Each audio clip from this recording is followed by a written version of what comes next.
नमस्कार, आप देख रहे हैं कैपिटल टीवी का खास शो महाराष्ट्र फाइल्स। आपके साथ मैं हूं परवीन शेख। आपको बताएंगे जासूसी कांड में क्या है रवि कुमार का बड़ा खुलासा, घोटाले की साजिश में मातोश्री में क्यों मचा है बवाल, मंदिरों पर फडणवीस के ऐलान पर क्यों बौखलाया मौलाना गैंग। इसके अलावा जानेंगे कौन किसे दे रहा है चुनौती, कौन किसकी बढ़ा रहा है टेंशन। साथ ही आपको इन सभी खबरों से कराएंगे रूबरू। लेकिन तमाम बड़ी खबरों में आगे बढ़ने से पहले एक नजर डालते हैं महाराष्ट्र की टॉप हेडलाइंस पर। रवि कुमार ने की देश से गद्दारी, आईएसआई को दी 14 पनडुब्बियों की जानकारी, एटीएस का डंडा चलते ही उगले राज। 65 करोड़ के भ्रष्टाचार में आदित्य ठाकरे और डीनू मौर्य का हाथ, संजय निरुपम ने खोली पोल, मातोश्री में रची गई बड़ी साजिश। महाराष्ट्र सरकार ने मंदिरों के लिए खोला खजाना, 3000 करोड़ का दिया तोहफा, बौखलाया मौलाना गैंग। संजय राउत ने डिप्टी सीएम एकनाथ शिंदे को लिखा खत, नरक ताला स्वर्ग की किताब भेजी, बोले एक बार जरूर पढ़ना। मंत्री नीतीश राणे के बयान पर भड़के सपा नेता अबू आजमी, बोले दिन रात इनके मुंह में सिर्फ नफरत है, देश संविधान से चलेगा। खबरों में सबसे पहले बात करेंगे जासूसी कांड की। देश से गद्दारी की इस कड़ी में अब रवि कुमार भी फंस चुके हैं। ऑपरेशन सिंदूर के बाद से अब तक देश के अलग अलग हिस्सों से कई गद्दारों को अरेस्ट किया गया है। महाराष्ट्र एटीएस ने रवि कुमार नाम के एक शख्स को अरेस्ट किया है। आरोपी ने पूछताछ में पाकिस्तान की खुफिया एजेंसी आईएसआई के लिए जासूसी करने की बात भी मान ली है। रवि ने पूछताछ में यह भी माना कि उसने भारत की 14 पनडुब्बियों और युद्धपोतों की जानकारी आईएसआई के साथ साझा की थी। महाराष्ट्र एटीएस ने रवि को अरेस्ट कर लिया और इस मामले में जांच चल रही है। रवि नौसेना डॉक में जूनियर मैकेनिकल इंजीनियर के पद पर काम कर रहा था। भारतीय नौसेना के डाक में जूनियर मैकेनिकल इंजीनियर के पद पर काम कर रहते हुए उसने देश की संवेदनशील जानकारियां दुश्मन देश के साथ साझा की। महाराष्ट्र एटीएस से मिली जानकारी के मुताबिक रवि कुमार वर्मा पाकिस्तानी खुफिया एजेंसी आईएसआई से संपर्क में था। फेसबुक के 2 अकाउंट में वो पायल शर्मा और स्प्रीत के नाम से वो पाकिस्तानी खुफिया एजेंसी के संपर्क में ये जानकारियां भेज रहा था। उसने इन दोनों अकाउंट्स के जरिए 14 पनडुब्बियों और युद्धपोतों के बारे में जानकारी फेसबुक पर शेयर की थी। फिलहाल एटीएस उसके मोबाइल फोन और सोशल मीडिया अकाउंट्स खंगाल रही है। इस मामले में एटीएस ने 2 और आरोपियों की तलाश भी तेज कर दी है, जिसमें एक पाकिस्तानी ऑपरेटिव और एक भारतीय नागरिक शामिल है। इसके अलावा 3 राज्यों में 4 जासूस पकड़े जा चुके हैं जो सोशल मीडिया के जरिए पाकिस्तान में भारत की खुफिया जानकारी पहुंचाते थे। यानी जो जासूसी कांड है उसमें लगातार देश के अलग अलग हिस्सों से कई जासूस अब तक गिरफ्तार किए जा चुके हैं। पंजाब, हरियाणा, जम्मू कश्मीर, दिल्ली और यूपी से भी कई ऐसे जासूस हैं जो पुलिस के हत्थे चढ़ चुके हैं। यूपी एटीएस अब इन सब के तार जोड़कर एक बड़ा खुलासा करने वाली है। आपको बता दें कि 2 जून को महाराष्ट्र एटीएस रवि कुमार से पूछताछ करेगी। उसे कोर्ट में पेश किया गया है, जिसके बाद अभी फिलहाल उसे जेल में भेजा गया है। लेकिन पूछताछ की जो इजाजत है वो 2 जून को महाराष्ट्र एटीएस को मिलेगी, जब और भी कई बड़े खुलासे हो सकते हैं। खबरों में आगे बढ़ते हैं।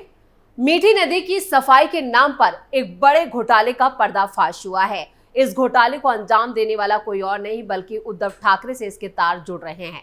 इस मामले में एक्टर डीनू मौर्य से पूछताछ की गई। वहीं अब बीजेपी एमएलसी प्रसाद लाड ने इसे लेकर उद्धव ठाकरे सरकार पर बड़ा आरोप लगाया है। उन्होंने दावा किया कि मुख्यमंत्री के रूप में उद्धव ठाकरे के कार्यकाल के दौरान नदी की सफाई के लिए दिए गए ठेकों में काफी गड़बड़ी की गई। मीठी नदी की सफाई के नाम पर 1200 से 1300 करोड़ रुपए के भ्रष्टाचार को अंजाम दिया गया। प्रसाद लाड ने इस भ्रष्टाचार को लेकर बिना शिवसेना का नाम लिए और बिना उद्धव ठाकरे का नाम लिए हमला बोला। उन्होंने हमला करते हुए कहा, ऐसा लगता है इसमें कोई राजकुमार शामिल है, लेकिन मैं ठोस सबूतों के बिना नाम नहीं लूंगा।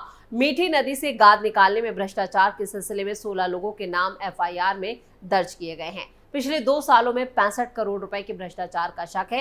लेकिन अगर बीते 15 सालों के ठेकों की जांच की जाए तो ये घोटाले की जो राशि है वो 1200 करोड़ से 1300 करोड़ रुपए तक हो सकती है। सरकारी स्थलों पर गाद डालने के लिए रॉयल्टी भुगतान का कोई सबूत नहीं है। अब कानून के मुताबिक ट्रक नंबर दर्ज होने चाहिए थे, लेकिन रिकॉर्ड में गाड़ी का नंबर रियल में 2 पहिया और ऑटो रिक्शा के नाम पर दर्ज है। यहाँ तक कि वाहनों का वजन भी दर्ज नहीं किया गया।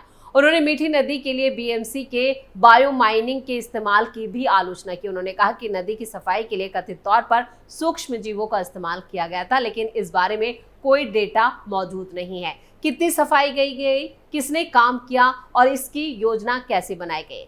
प्रसाद लाड ने आरोप लगाते हुए कहा कि हर बार नदी की सफाई के नाम पर जर्मनी, इटली, फ्रांस या स्पेन की नई तकनीक दिखाई जाती है। अगर उसकी कीमत 100 रुपए से है तो इसे 2000 रुपए में भी किराए पर दिया जाता है। इन सौदों से बिचौलियों को फायदा होता है। लाड ने दावा किया कि आरोपों के बाद भी कई पुराने ठेकेदारों को काम मिला है। ये कंपनियां 2019-22 के दौरान बढ़ी, यानी खासतौर पर जब उद्धव ठाकरे मुख्यमंत्री थे तब इनको ये काम दिया गया। बीजेपी नेता ने कहा है कि उन्होंने हाल ही में मुंबई पुलिस आयुक्त देवेन भारती से मुलाकात कर इसकी जानकारी सौंपी है। मुंबई पुलिस की आर्थिक अपराध शाखा ने मीठी नदी से गाद निकालने में 65 करोड़ रुपए की गड़बड़ी को लेकर मामला दर्ज कर लिया है। मुंबई पुलिस की आर्थिक अपराध शाखा ने भी मीठी नदी की सफाई परियोजना में गड़बड़ी और मनी लॉन्ड्रिंग के दुरुपयोग, यानी जो पैसे का लेन देन हुआ उसका गलत इस्तेमाल की जांच के लिए फरवरी में ही एसआईटी का गठन किया था। यानी अब इस मामले में नया मोड़ आ गया है और इस पूरे मामले को लेकर मातोश्री का भी जिक्र किया गया है। कहा गया है कि मातोश्री में बैठे राजकुमार ने इस पूरे घोटाले को अंजाम दिया है। यानी खुद आदित्य ठाकरे, उद्धव ठाकरे और उनके आसपास के जो नेता हैं वो इस पूरे घोटाले में फंसते हुए नजर आ रहे हैं और इसको लेकर मातोश्री में भी बड़ा बवाल, भयंकर बवाल देखने को मिल रहा है। खबरों में आगे बढ़ते हैं।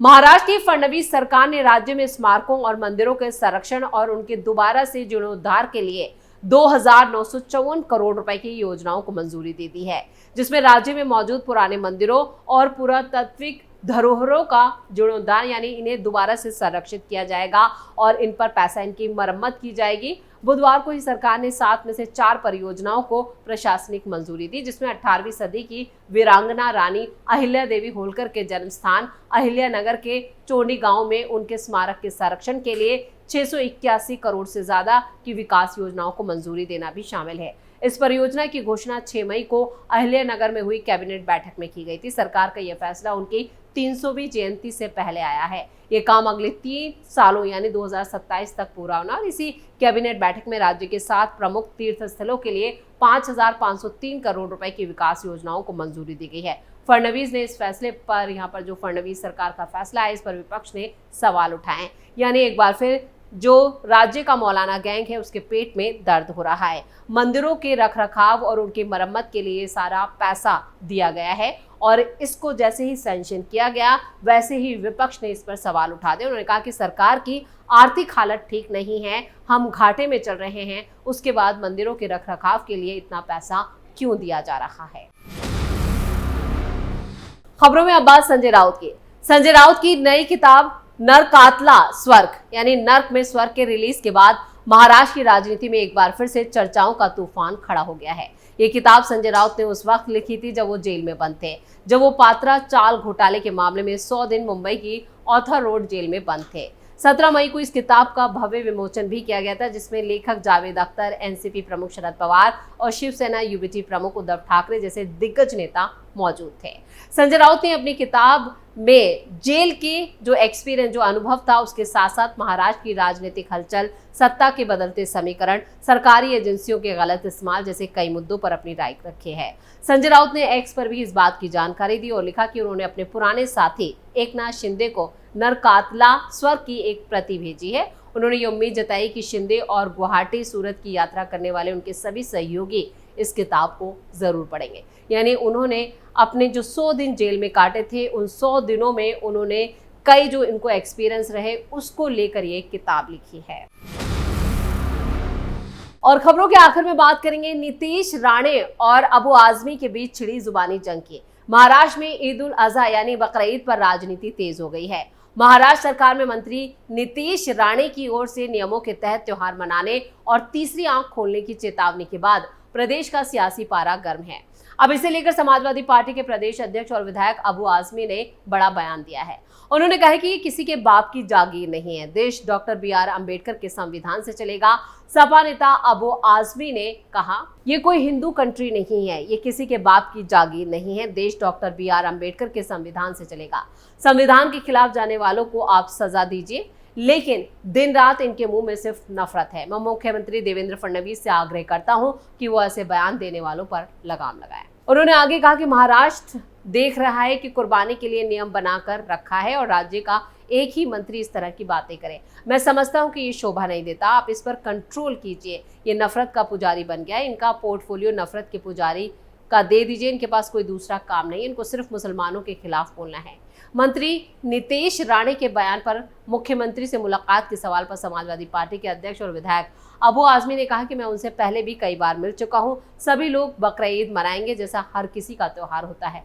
हर त्योहार नियमों के अनुसार मनाना चाहिए और ये त्योहार भी नियमों के अनुसार ही मनाया जाएगा। महाराष्ट्र के मंत्री नितेश राणे ने बकरा विवाद को लेकर एक बयान दिया। उन्होंने चेतावनी देते हुए कहा कि नियमों के तहत ही त्योहार मनाएं। ये पाकिस्तान या कोई इस्लामिक राष्ट्र नहीं है। तकलीफ दी तो तीसरी आंख खोलेंगे। यानी बकरा ईद में जो जानवरों की कुर्बानी होती है उसको लेकर नीतीश राणे ने एक बयान दिया था। उन्होंने कहा था कि जो नियम महाराष्ट्र में बनाए गए हैं, अगर आप बकरों की या किसी भी जानवर को जीवा करते हैं, उसकी कुर्बानी देते हैं, तो नियमों के तहत ही दें। और इसी को लेकर अबू आजमी अब भड़क गए हैं। अबू आजमी ने कहा कि ये उनके बाप का महाराष्ट्र नहीं है, यह देश यहाँ पर BR अम्बेडकर के संविधान से चलेगा, ना कि आपके इन बयानों से। और साथ ही साथ उन्होंने मुख्यमंत्री देवेंद्र फडणवीस से यह आग्रह किया है कि वो नीतीश राणे को इस तरह के बयान देने से रोकें। और इसी के साथ महाराष्ट्र फाइल्स में खबरों का सिलसिला यहीं खत्म करते हैं। बाकी खबरों के लिए आप जुड़े रहिए कैपिटल टीवी के साथ। वीडियो को लाइक करें, शेयर करें और कैपिटल टीवी को सब्सक्राइब जरूर करें। नमस्कार।